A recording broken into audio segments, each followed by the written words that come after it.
When I was a kid, there were really only two carnivorous theropods of note, T-Rex and Allosaurus. Eventually, there were 6 must-haves for me: T-Rex, Allosaurus, Spinosaurus, Carnotaurus, Giganotosaurus, and Carcharodontosaurus. I had at least one model of each, and I even had the hideous Collectae Carcharodontosaurus for a time. Yet Allosaurus kept eluding me. I did get this Peppo, not for accuracy, but just aesthetics. I only recently got the Nanmu, then the W-Dragon, but I've been predicting and praying for a PNSO Allosaurus for the longest time.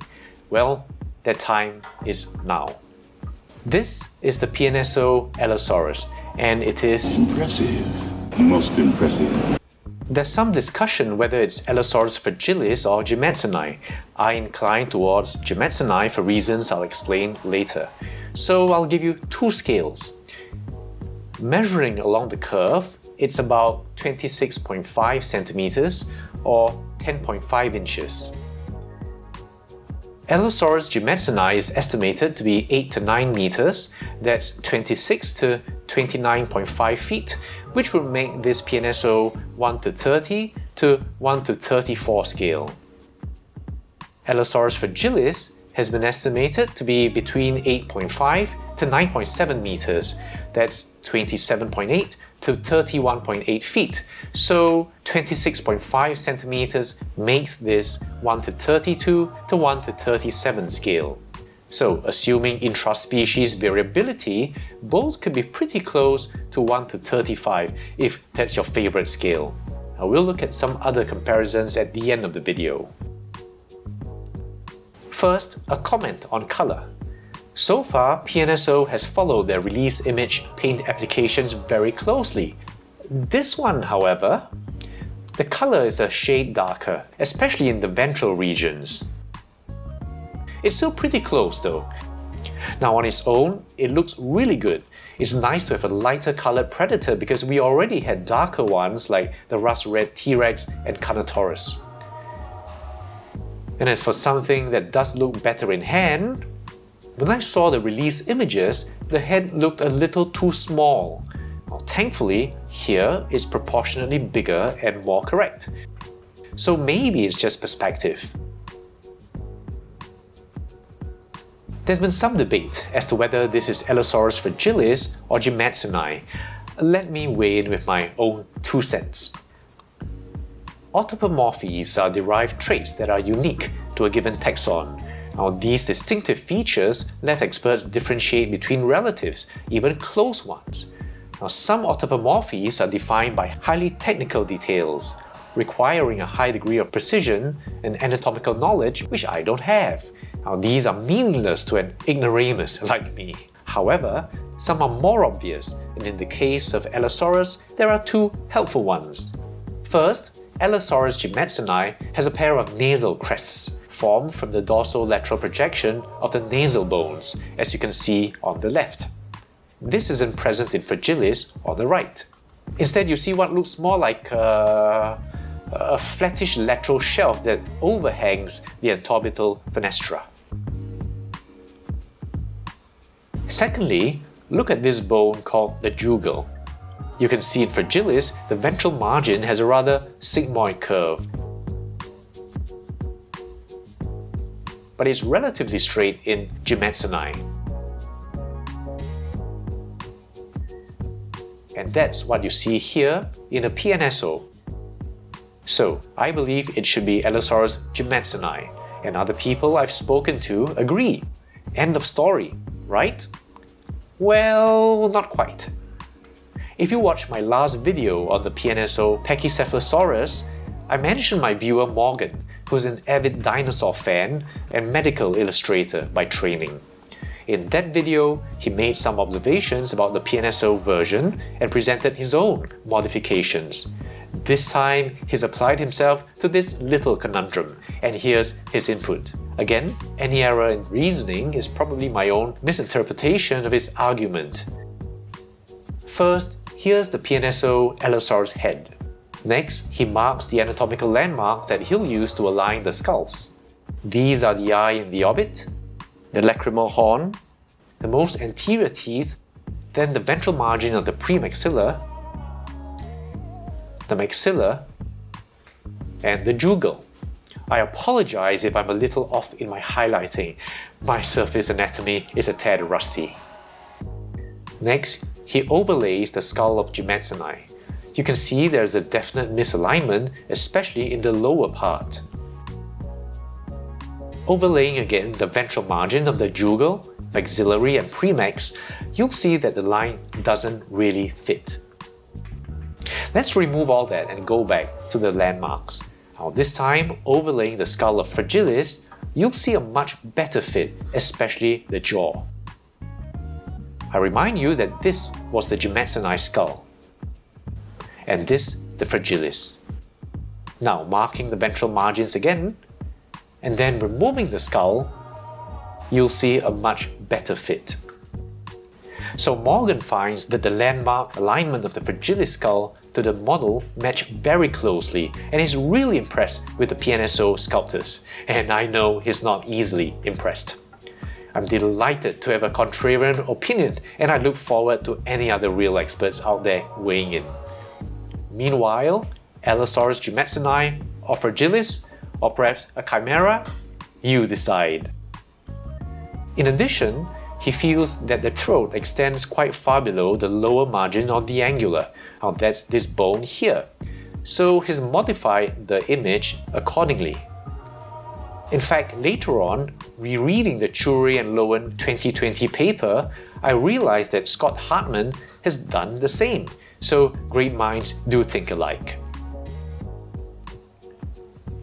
Of course, details are very well sculpted, as expected from PNSO. You can see here the lacrimal horns, which I still think could be more red, given its postulated function as a signaling or attraction device. You can see the wonderful rendering of the scale detail here. There's a little shrink wrapping, but the way it's done, for example, here in the flesh overlying the antorbital fenestra, the way it just bulges out into a little convexity makes it a lot more realistic and possible looking. Just look again at all that fine detail. Unfortunately, because it's so much darker compared to the release images, it loses the complexity of shading that you see here. And as good as the scalation is, more subtle shades of color would have gone further in elevating it. In addition, the teeth are very finely sculpted, but unfortunately, there's a definite sloppiness about the paint application. Here on the right, you can see some of that ochreish tint that was intended to shade the upper parts of the teeth, and they're on the lip. And on the left, the discontinuity is more obvious. And that's really a pity. Hopefully, it's just mine. I hope it won't be the case with yours. The jaw articulates, and quite widely. Allosaurus has a really wide gape. In fact, its maximum gape is about 80 degrees compared to T-Rex's 64 degrees. Of course, just because they could doesn't necessarily mean they should.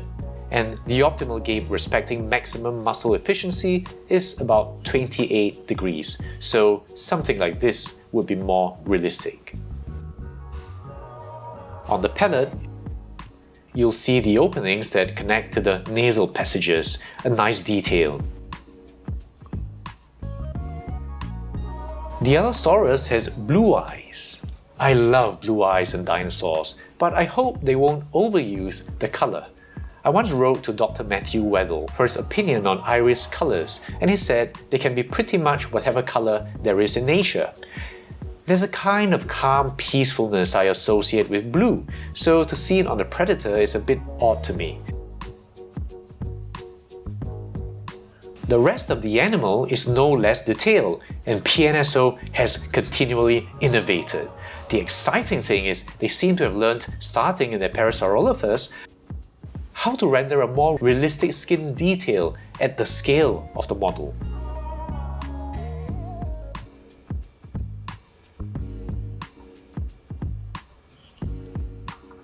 I'm not casting any shade whatsoever on the Wilson 2021, which I absolutely love. But if you look at what was done here, and then compare the two,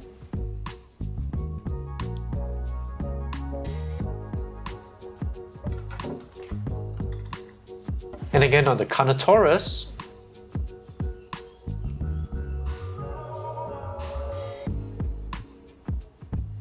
you can see how PNSO continues to evolve.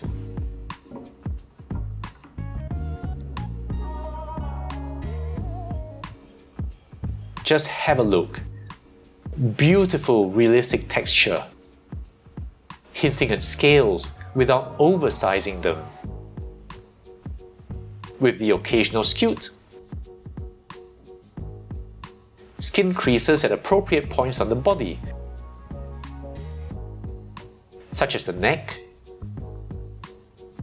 Look at the flank as the animal turns. Well, these creases are bunched up on the concave side, but on the convex side, they don't completely disappear, just pulled a little more taut.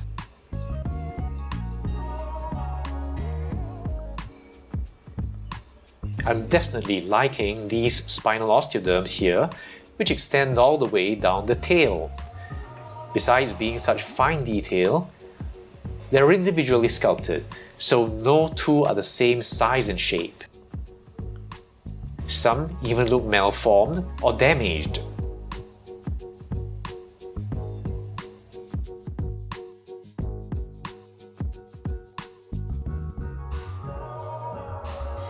The arms and hands are also nicely sculpted. Now, these claws are sharp, so be careful. Unfortunately and puzzlingly, they lack the enlarged thumb claw that's a feature of Allosaurus. In fact, the second claw is the largest. So if there's an update I'm not aware of, as far as Allosaurus anatomy goes, someone please enlighten me. The legs are nicely muscled. Again, look at that texture.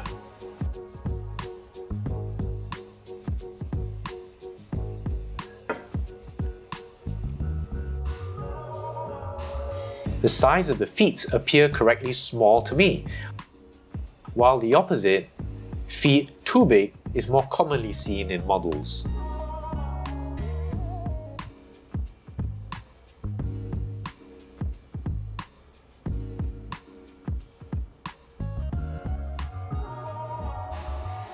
The tail looked good in the release images, but it seems a more reddish shade was added to create some visual interest.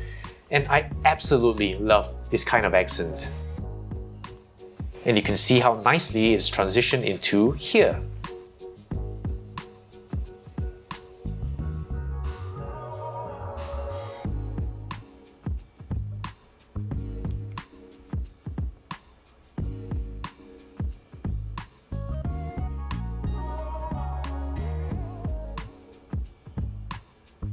I also love this relaxed ambling pose, something I hope to see more of.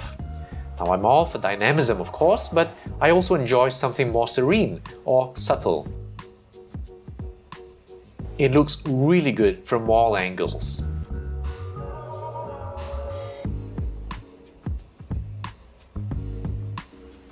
Like the recent PNSO bipeds, it stands very well, but again, you have to use the stand long term.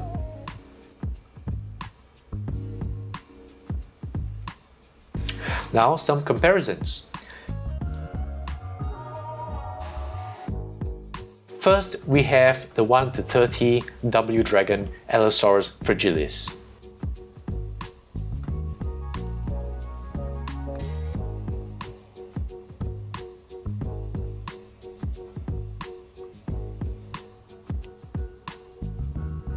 Then the 1:25 Nanmu Allosaurus jimmadseni.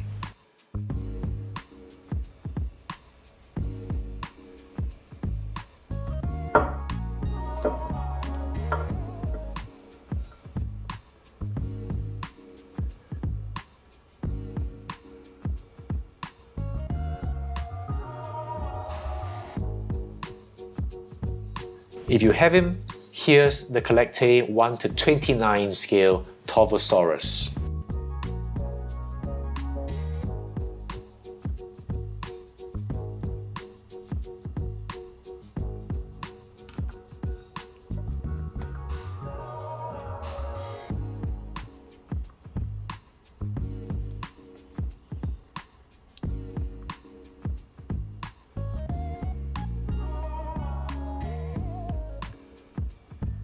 Now, the PNSO 2021 Wilson, their 1:35 T-Rex,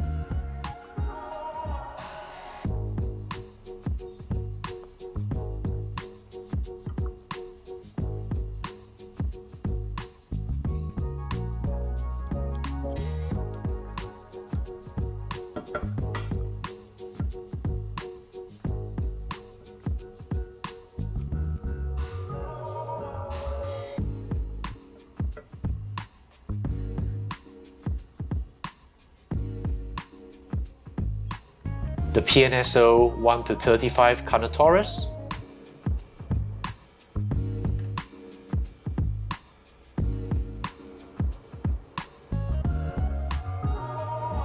and the PNSO 1:35 Giganotosaurus. The PNSO Carcharodontosaurus will be out later in the year, and hopefully it'll be 1:35 scale, although the scaling will be a delicious issue considering the different size estimates out there. And if PNSO decides to redo their updated Spinosaurus in true 1:35 scale, it'll round out all 6 must-haves for me around that scale. So that's it for the PNSO Allosaurus. It's not perfect, it's missing that enlarged thumb claw, and I wish the colour was closer to the release images. But whether you prefer jimmadseni or fragilis, it comes close. Taken in context, these seem to be nitpicks that are easily overwhelmed by the high degree of accuracy, detail, skin texture and colour that for many people will make this the Allosaurus they've been looking for.